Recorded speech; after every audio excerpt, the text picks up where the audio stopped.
Hello, everybody. Welcome to another episode of Paranormal Addicts Podcast. Real investigators, real people, real talk. I'm your host, as usual, Kent. And tonight, we got someone joining me who brings 4 decades into the paranormal field, into the conversation.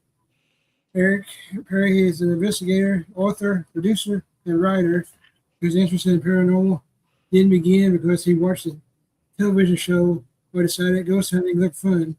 His experiences go all the way back to his childhood in New England, an area where history and the paranormal seems to go hand in hand. His first paranormal experience occurred when he was in the 6th grade in a field trip to the historic house of the Seven Gables, where he encountered what he described as a shadow figure. And apparently that wasn't enough foreshadowing for a future paranormal investigator. Eric would later work as a grave digger and a groundskeeper at Pine Grove Cemetery in Lynn, Massachusetts, where he experienced even more unexplained activity. Over the years, Eric went from experiencing the paranormal to actively investigating it. He worked with paranormal teams, runs teams of his own, moved into filmmaking and production with The Haunted in New England, became an author, and has been recognized for his work and education within the paranormal field. There's a lot we can get into tonight. So, Eric, welcome to the show. Thank you very much. Did you like that introduction? That was a great introduction. All right, so we'll start out just getting to know you for the people out there that may not know who you are. You grew up in New England, surrounded by some incredibly old locations and a lot of paranormal history. Was the paranormal something your family talked about when you were growing up, or was this something you discovered primarily on your own? Well, the funny thing is, it has to do a lot with family history for me. My mother was an actual Salem witch. My great-great-grandfather happens to be Vlad the Impaler. So I have that, and I have Eric the Red, who's also one of my relatives also. So it was, and one of my uncles actually built the Ouija boards. My grandfather built Ouija boards for Parker Brothers. Another one hung the witches in Salem back in the trials. So family definitely plays a part in it. That's a cool history. Yeah. The only thing I can claim is that my great grandmother was a Cherokee medicine woman, and that's where they believe that I got my medium abilities. It was from her. Mm-hmm. And then on my dad's side, apparently we're kin to Woodrow Wilson. I don't know. Oh, there you go.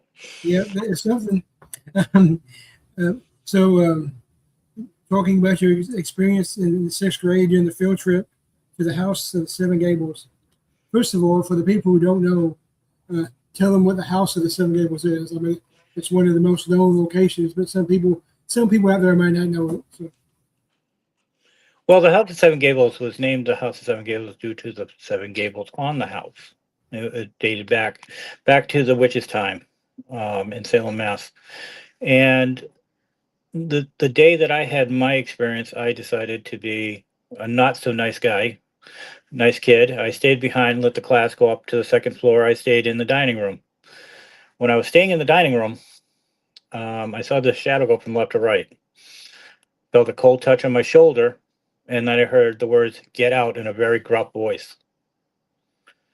And I ran out of there right back to the school bus like a little schoolgirl.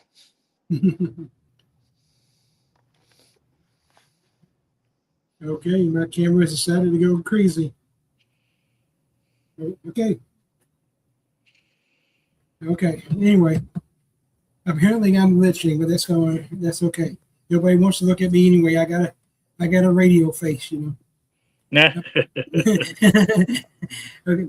At what age did you immediately think you seen something paranormal, or was it something you didn't really understand until later? When I was a kid in 6th grade, no, I didn't understand it.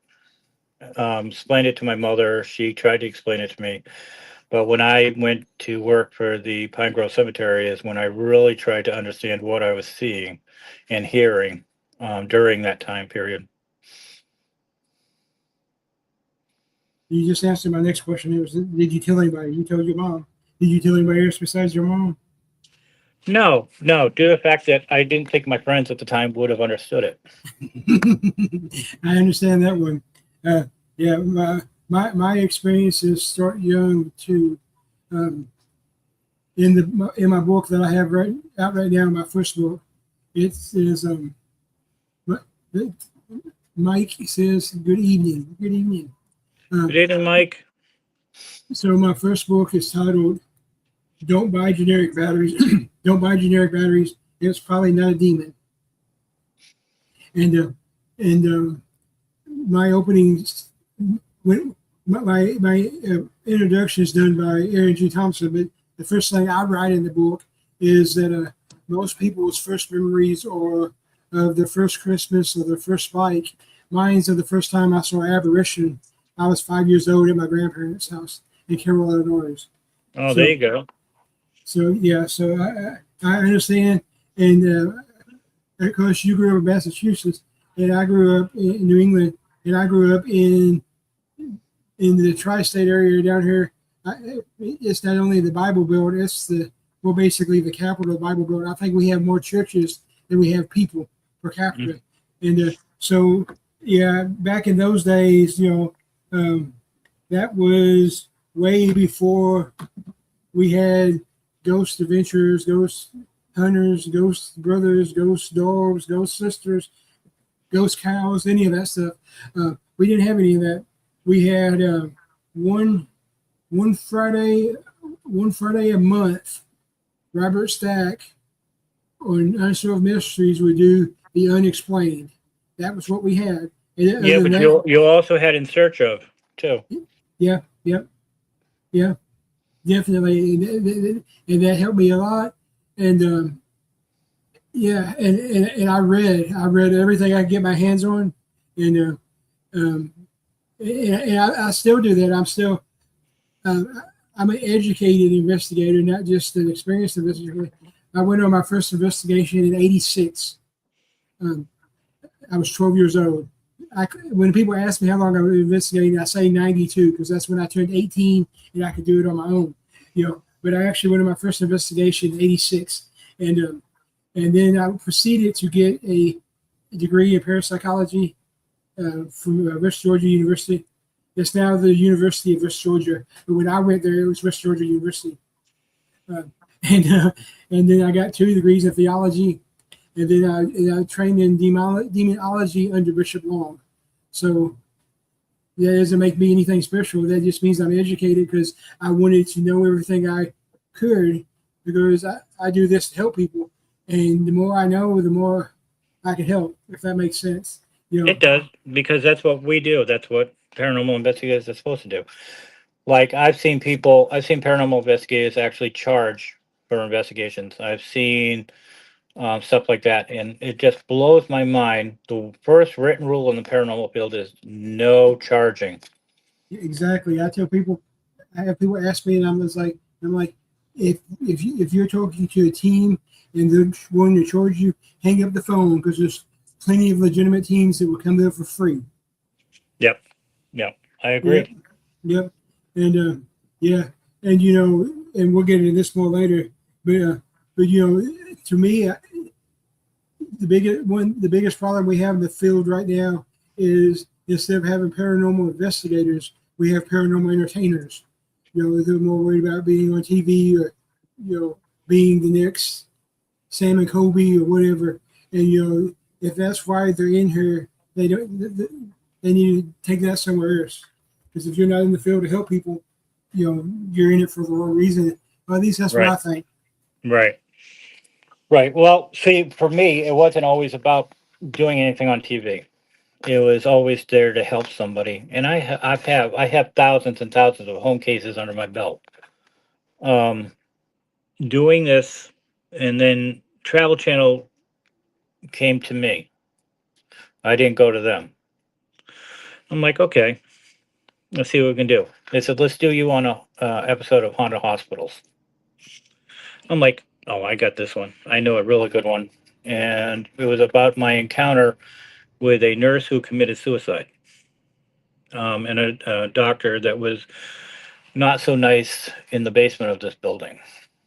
And then went on from there to Paranormal 911, is where I was working at a nursing home, and I came across a very dark spirit, more of a demonic type spirit in a nursing home that was actually somebody that escaped from the asylum, that the tunnel from the nursing home to the asylum was connected to. I mean, well, that makes a lot of sense, and that makes and that's one of the reasons why this is the first time we've actually talked. That's you're one of the people I've watched and respected from distance for a couple of reasons. One, you're one of the few people that's been doing this as long or longer than me, which is saying something, and because I'm old. And the other thing is, you do it for the right reasons, and like you said, the Travel Channel came to you. I mean, I'm not anti. Sometimes I come across as anti-parapop culture. That's what I call it. I'm not anti-parapop culture.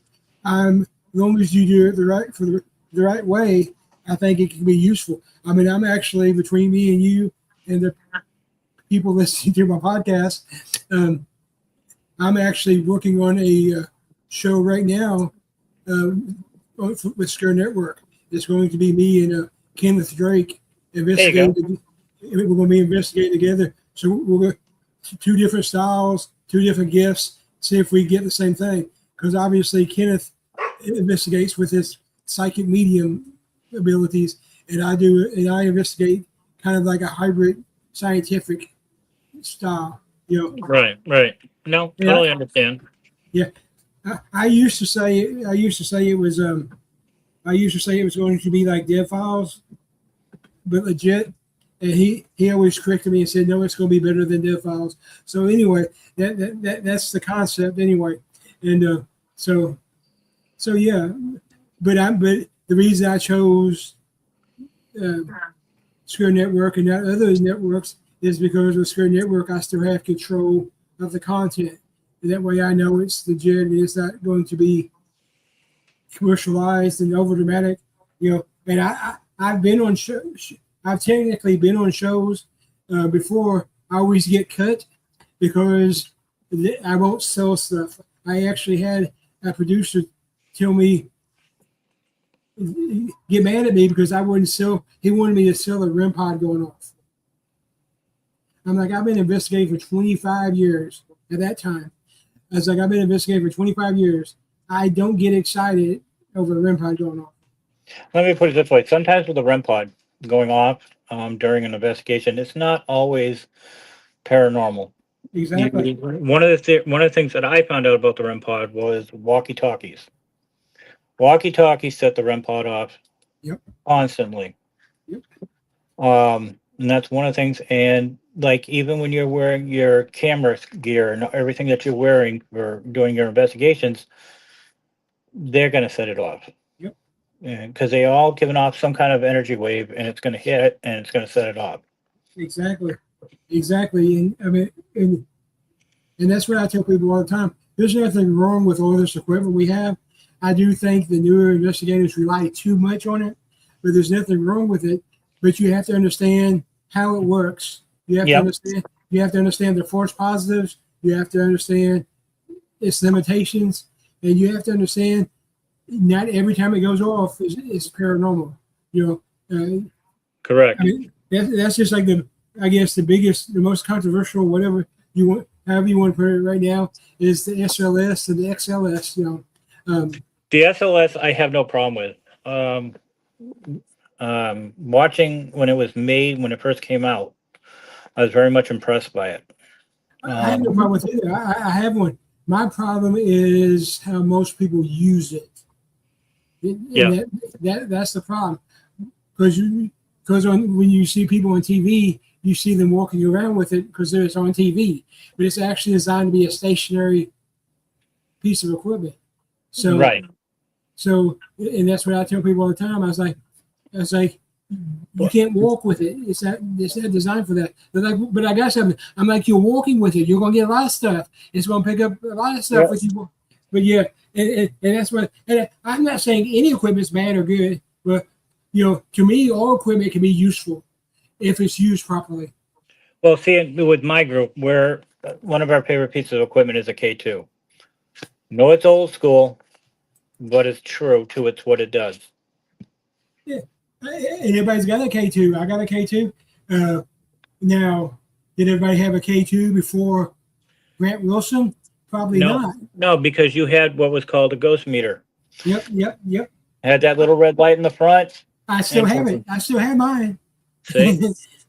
And I use them together. That way, if I get similar results from both, maybe I got something. We actually took on an investigation. We took 2 of those ghost meters and we set them down on a table, and we were asking this spirit in the living room some questions, and it would light up yes for twice for yes, once for no on the other one, and it worked perfectly.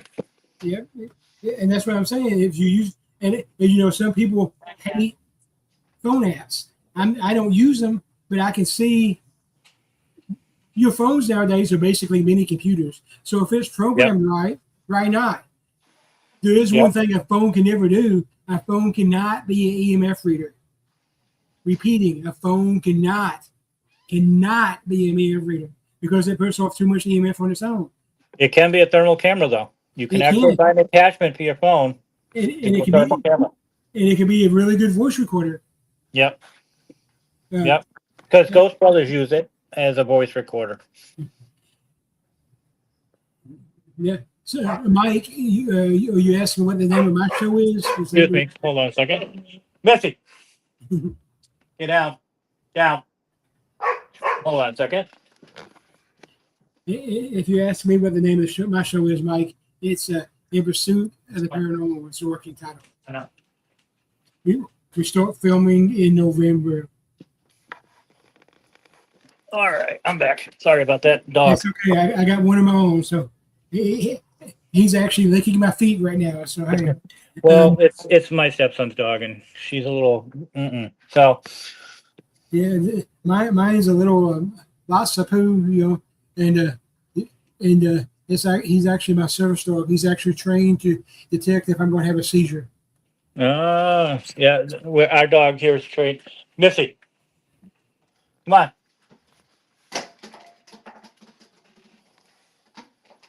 She likes to get into things. All right. So, with my favorite shows and stuff like that, I got to work with some of the best in the field. New England Ghost was one of them. And I've worked with the guys from TAPS, and I've done things with them. I've worked with the Warrens. I've done it all. And some of my biggest heroes in the paranormal field are Ed and Lorraine Warren and Hans Holzer. I actually had Ed and Lorraine's grandson on Sunday. Christmas on Sunday. Because I'm tired of the controversy. I hate drama. So I'm like, we're just going to do this. And I never had the privilege of meeting either one of them, but I do have a story. I've actually shared this with Chris before the podcast on the podcast. So like we mentioned earlier, I'm down here in Paducah, Kentucky, 12 years old at 86. I didn't have anybody to help me learn how to use my gifts or how to investigate. So I became pen pals with Ed Warren. Yeah. We became pen pals, and I actually have a letter framed on my wall, which he told me to keep doing what I was doing. And if I needed any help, here's my phone number, give me a call. So I framed that. I still have that. So that's all I need to know. And then I'm good friends with Russell Reynolds, who's one of their cousins. And so and then I have friends in the this done show this in the parapop culture. I'm actually from the same hometown as Gavin Kelly. Okay, I know him, Gavin. Yep. Yeah, we're both from Paducah, and we actually talk a lot. And then, of course, I'm good friends with Josh Morris, and Outlaw Paranormal, and Aaron G. Thompson, and so I've been around. Only thing that means I've been around a long time, and it means I make the right. Yeah. Yeah, And it's like with the ones that I like. I have some really great people I work with out there that are like Ghost Hunting Gators, um, Twisted Memories Paranormal, NHPI, NHPG, um, and Veil Break Paranormal. There are some really good teams out there. Teams of what I've seen when oh Jesus, back in the early 2000s when teams were just starting to get really big. I've seen teams come and I've seen teams go. I've seen teams explode on themselves. I've seen it. The thing with Central New Hampshire when I was with that was right after I worked with New England Ghost, and we were getting cases on a daily basis, and it was like, holy cow. Then I said to myself, why can't I do something different in the paranormal field? And I took it and I said, I'm going to start Haunted in New England because no one had that going on. There was no team named Haunted in New England. You figure you're in New England, give it something with some proper aspects. And I said, let's do it. And we taped our first show. It was for public access television. And it was the Black Swan Inn in Tilton, New Hampshire. And that night we got so much activity going on. And we filmed every part of that. We brought it to the TV show, we put it on, and the next day we're riding around and we have our logos on the vehicle, and people are stopping telling us ghost stories and stuff like that and saying, hey, we just saw you on TV, we loved it, and all this stuff. And I said, okay, let's keep going. We did it for 2 years on public access. I said, let's go a little bigger now. Let's go for Amazon. But before we did Amazon, we did the very first Facebook Live paranormal investigation, which when Facebook launched the live part of it, we are like, okay, I'm not sure how this is going to go. But we had 1.1 million viewers for the very first paranormal investigation ever recorded live on Facebook.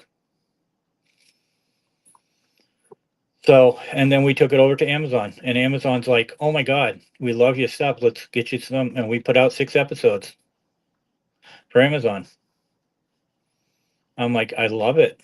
And people love it. And then I said, let's write some books. And I wrote some books on top of that. So, yeah, yeah, I'm slowly getting there on the TV stuff.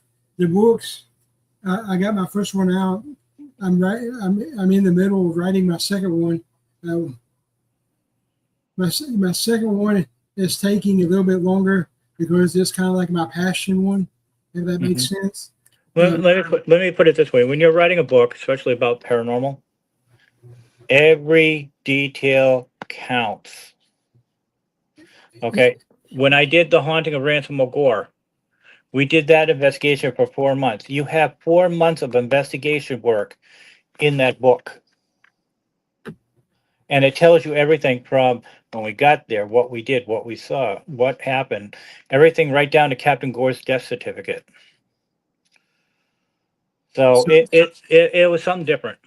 Yeah, this book is this book. The title of this book. So you'll figure out quickly that I like to give my books titles to catch your eye. Like I said, my first one is "Don't Buy Generic Batteries," and it's probably not a demon. The one I'm working on. I actually have 2 I'm working on, but I put the third one aside so I can focus on the second one. But the 2 working titles I have, the one I'm working on right now is "Hold On, You're a Christian and a Paranormal Investigator. How's that work?" And that title actually came from Heather Donahue, the actress from the Blair Witch Project, because that was actually a question she asked me. So that's the title of the book. And then the third book is actually called "It Takes More Than Screaming Demon and Wearing Skinny Jeans to Be a Paranormal Investigator." Yeah.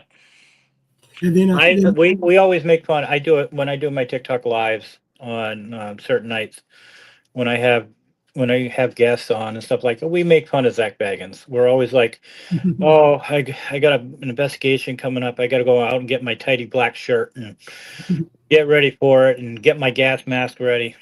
So, we kind of make fun of him. Yeah, yeah. I, I tend to go with Sam and Kobe. That's who I like to make fun of. I call them. Yeah, I'm not in my house. They are fans of him. Theirs. Some of my better half is and her son are very much fans of Sam and Colby. Me, on the other hand, not so much. I call them the Spice Girls of the paranormal field. Yep, I hear that. Missy, hold on a second. I'll be right back. You're right.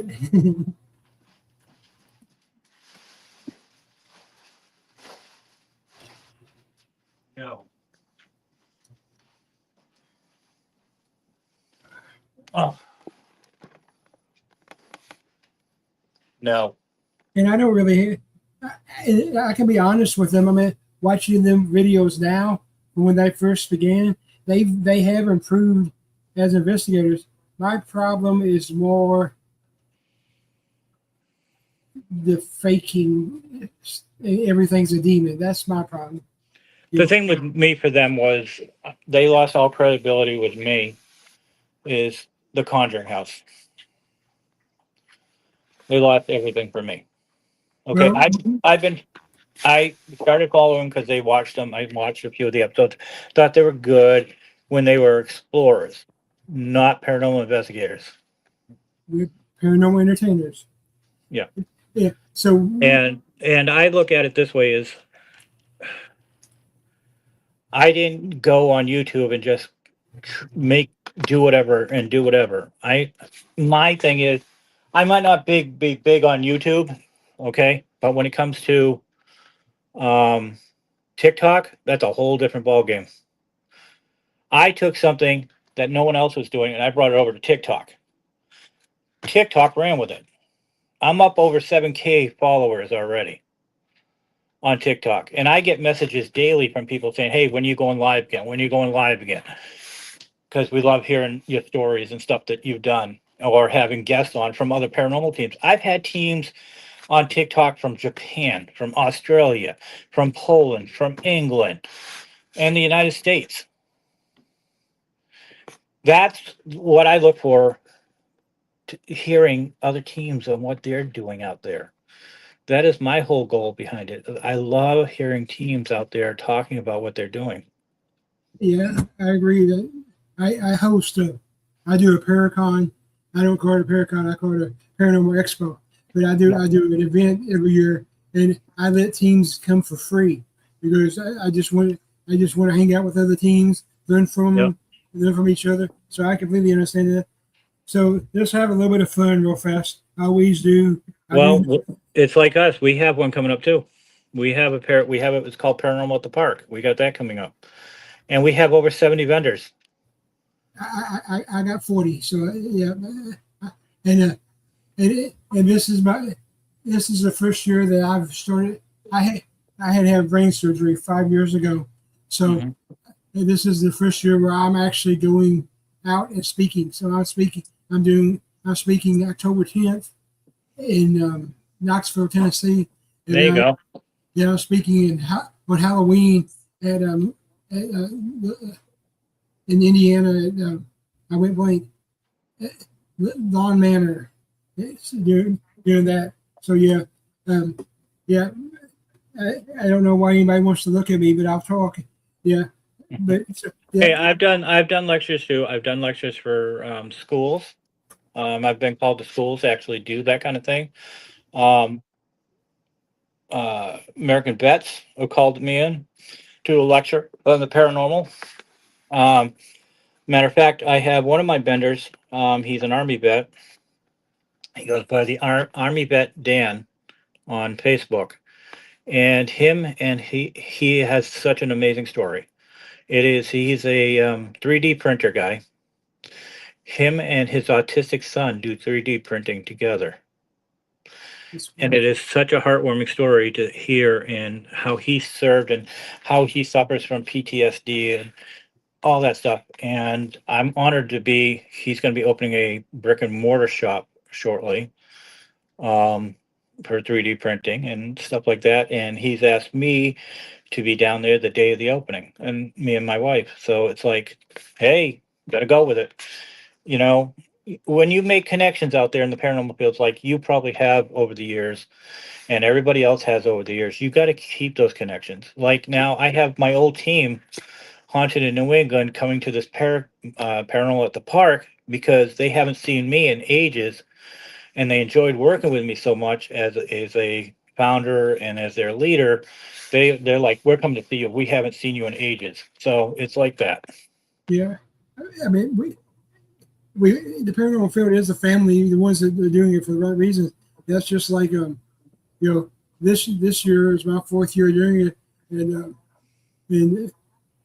and Josh Morris is coming up from Tennessee to be the host. He's coming up to be. He ain't even speaking. He's just coming up to be the host, so I can enjoy myself. He's like, you need to be able to enjoy your event. So he's just coming up, so I was like, that's cool. And all right, so we're going to do my speed round. I do this with everybody. So all right, the speed round is just 10 questions. Some of them are fun, some of them are serious. Some of them may not even pertain to you. Just answer first thing that comes to your mind. So, all right. All right, so here we go. Go to investigation snack. Pizza. Haunted dolls, fact or fiction?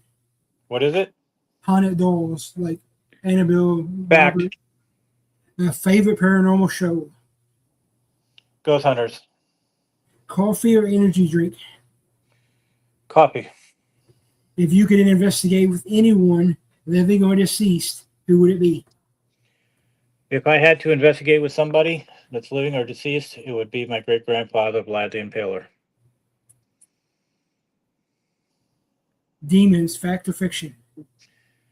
I'm going to have to say fact because I've had a couple cases of demonic cases.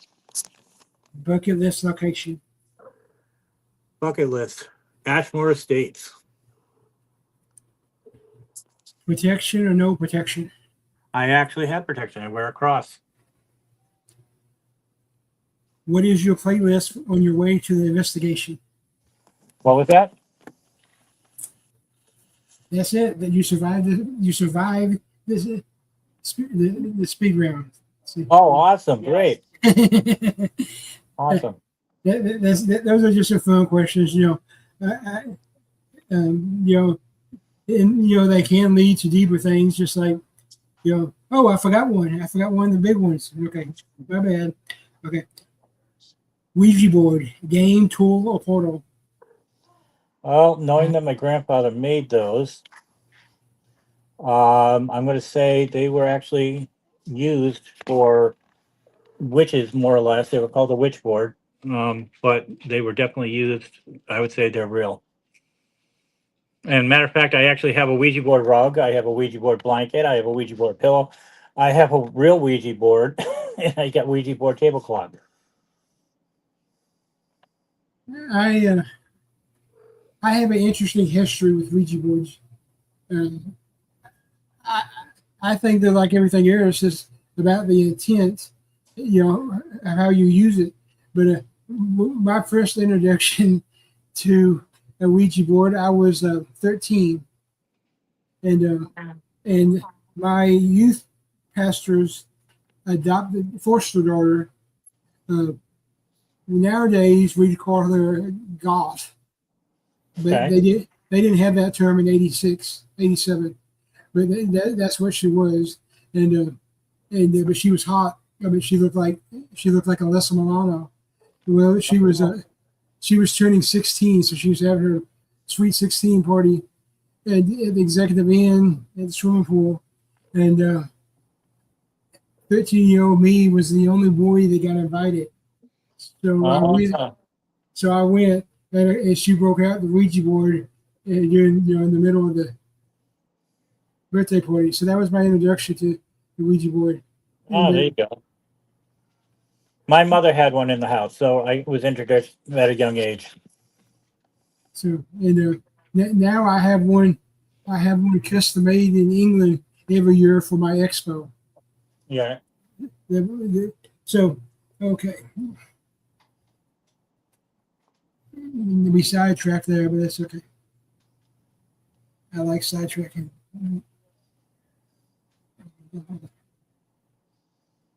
I have a little guideline here because if I don't, I tend to talk forever. So, Okay, that's fine. all right, let's talk about when you was working as a grave digger and groundskeeper at the Pine Oak Cemetery. Uh, First of all, how did you end up with that job? When I worked at Pine Grove Cemetery, it was the city of Lynn, Massachusetts. I was a teenager, and they wanted to keep the teenagers out of trouble and give them some money. So they offered. I signed up for the job, and I was like, "Okay, this is great." I'm like, "This is awesome. I've never worked in a cemetery before." I'm like, "Let's go and have some fun." Before that, I was doing landscaping and stuff like that. Um, I was like, "Okay, it's gonna be a fun time. I'm gonna do what I got to do." And um, first time I was there, I fell in love with the place because it's the second largest wall next to the Great Wall of China. That place has. It's pretty big. Yeah, So, that is. yeah, um, I've never actually made it to the area yet. I hope to next year. Uh, Hopefully, uh, I am making it to New York this year and knocking off one of my bucket list locations. Which So, one? a Hinsdale House. I'm actually doing that with Mike, who's in the chat room. Yep, yep. I'll be there in November. It's one of my 3 bucket locations. One of my 4 bucket list locations, and I'll have 3 of them knocked out by February. So, There you go. There you so go. I'm Yeah, excited. I'm I'm going. excited I'm about going that. with Mike. Mike and I made a plan for next year to do the Hinsdale House together. And I was like, "That's fine. I'm golden with that." And we both talked about it and discussed it, and we were like, "Let's do this. Let's have some fun." So yeah, I'm doing that in November, and then I'm doing the Randolph County Asylum. Yep, know that one too. I'm doing that for my birthday. I do a birthday investigation every year, which my birthday investigation is not necessarily my team; it's just my friends. You know what I'm saying? So I'm doing that in January, and then I'm Right, going to January 23rd, and then I'm right. going January 19th is my birthday, so that's the closest Saturday. You know, and then I'm doing the Crescent Hotel in February, Oh, there and you go. and then the only bucket list location I have left is Penhurst. Penhurst, you'll have a lot of fun. Yeah, I actually got invited to that next year too. I got my tickets to go next year, so I'll be there next year. I'm going to be part. I'm guessing I'm going to be part of the Paracon next year. There. Yeah, I will be there. I'll be there. I'll be there as a fanboy. Oh, there you I don't go. I don't really fanboy as you can tell, but I, this year I'm returning to the Smoky Mountain Terror, which is a big horror paranormal convention combined. When I was there last year, uh, first of all, I was trying to figure out how I got invited, and then once I got there, you know, all the other teams were like big name people, and I was like, nobody's going to care about me being there. I was wrong. I was very humbled by how many people already knew who I was, and how many people stopped by to get on the podcast and all that stuff. So I'm going back this year, and this year I got my book, so maybe some people will buy my book. There you go. There you go. Some of the books that I've written, I've really enjoyed writing. Was like the Haunting of Ransom McGore, because I actually have a picture of his spirit captured on camera in the book. The Haunting of High Rock Tower, where we had to deal with a witch that left a friend of mine who's an MMA fighter with a deep gash on his arm. So that was, and then the fun books like Paranormal Questions of the Day, was one of my favorite books. Both of them. Lucifer, you were just here. Um, the books were. I asked over a year. I asked people about. Then come on. No, I'm not gonna go. All right. So I wrote over a year. I asked these questions, and I got an award for it, international award for education in the paranormal field. So it kind of made me like, okay, this is going to work. So I started asking questions, and all of a sudden I started getting celebrities in there answering questions, and I had entertainers, and I had people that have written books on paranormal and stuff like that. It's all great stuff, and I'm like, oh, this is really cool. I like this a lot. And then I think it was last year or the year before that, I wrote Paranormal Questions of the Day, book 2, but on cryptids. Because I wanted something on cryptids, because I have Bigfoot myths and legends already written, so I wanted other cryptid monsters to be mentioned too. So I was like, okay, I got this and I got this, and then I came out with the book series Where the Dead Talk, book 1 and 2, and it's about haunted cemeteries. So it when you do these books and you write them, you want to make sure you write them that people want to read them. When Where the Dead Talk book first one came out, I sold tons of copies of it because nothing ever has been done something like that, talking about haunted cemeteries. Yeah, I mean, my first book got written because a team that we collaborated with several times out of Tennessee, every time we would collaborate with them, one of the members would be like, "Kent, you need to write a book. Kent, you need to write a book." But my response at first was, "I don't even read books. Why am I going to write a book?" Right. And then that sat with me for a while. And then I started talking to people. I was like, "I think I want to write a book." And everybody's like, "Well, if you write a book, make sure that your personality shows in the book, because your personality is why everybody likes you. That's why anybody that spends an hour with you is your friend, is because of your personality." So that became my goal.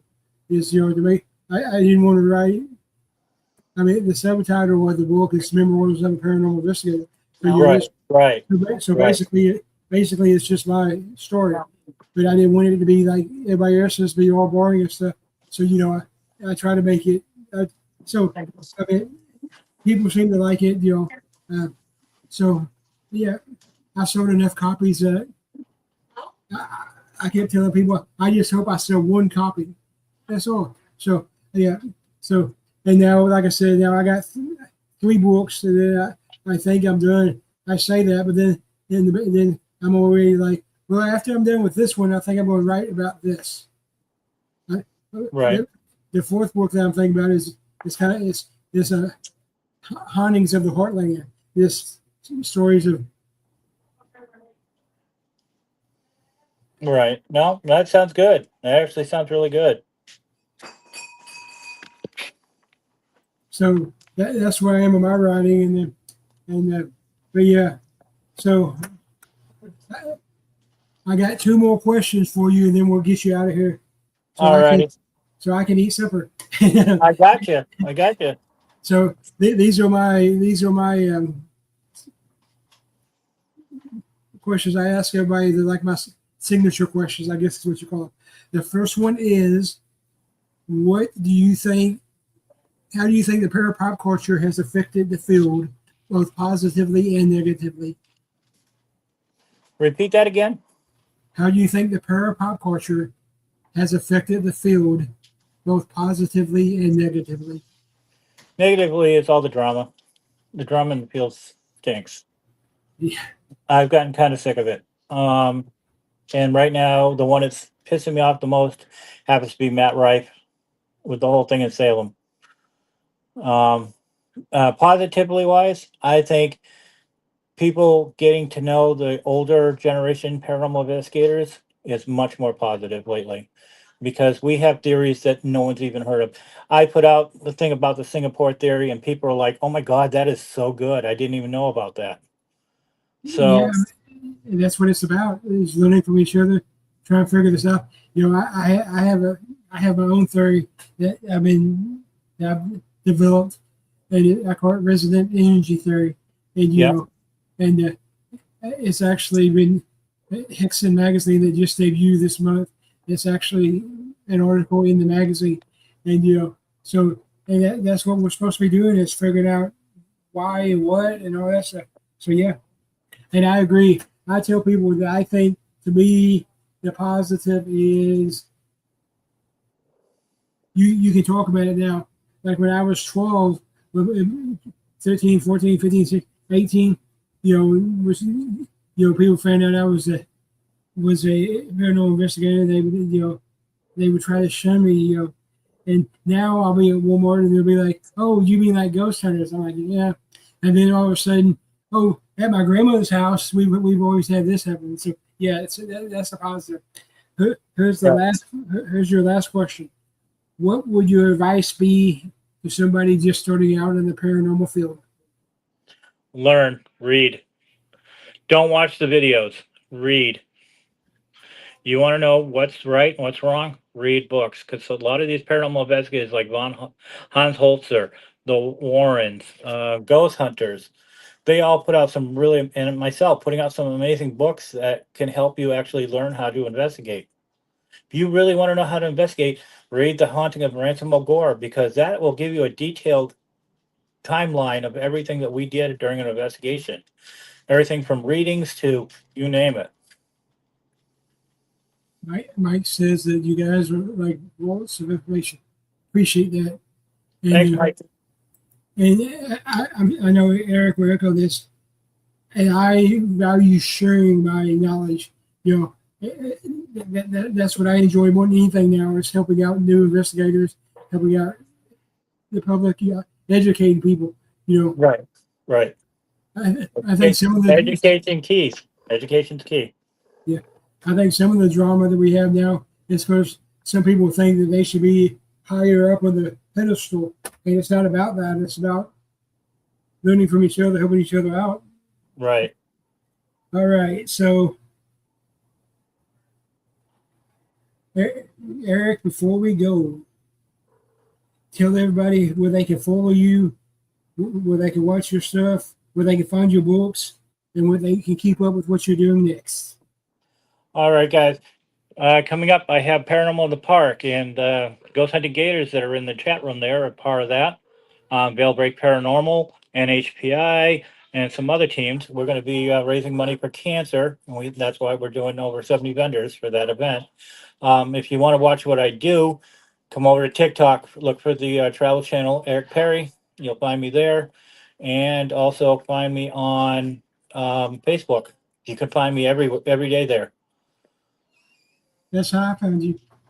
My